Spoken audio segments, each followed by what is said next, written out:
দীর্ঘ 5 মাসেরও বেশি সময় পর টেস্ট ক্রিকেটে ফিরতে যাচ্ছে টাইগাররা। পাকিস্তানের বিপক্ষে সিরিজের জন্য ইতোমধ্যে প্রস্তুতিও শুরু করে দিয়েছে মুমিনুল সাদমানরা। তবে 2 ম্যাচ জুড়ে থাকছে বৃষ্টির প্রবল সম্ভাবনা, ভেস্তে যেতে পারে পুরো সিরিজ।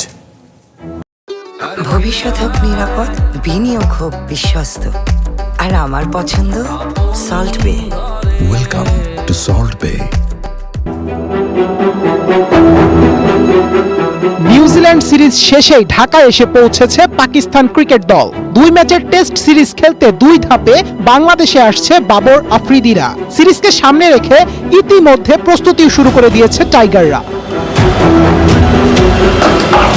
আগামী 8 মে হতে শুরু হতে যাওয়া সিরিজে মিরপুর এবং সিলেটে অনুষ্ঠিত হবে 2টি ম্যাচ।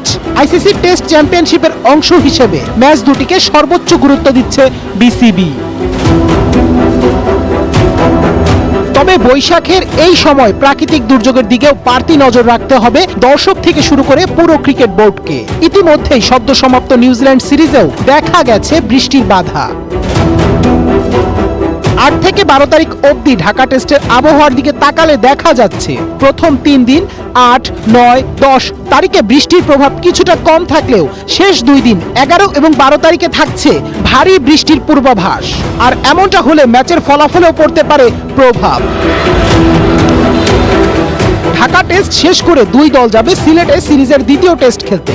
বাংলাদেশের সর্বোচ্চ বৃষ্টিপাত হওয়া অঞ্চল সিলেটেও থাকছে বৃষ্টির পূর্বাভাস। আবহাওয়া রিপোর্টে দেখা যাচ্ছে 16 থেকে 20 তারিখ সিলেটের আকাশে বজ্র বৃষ্টির তীব্র সম্ভাবনা রয়েছে।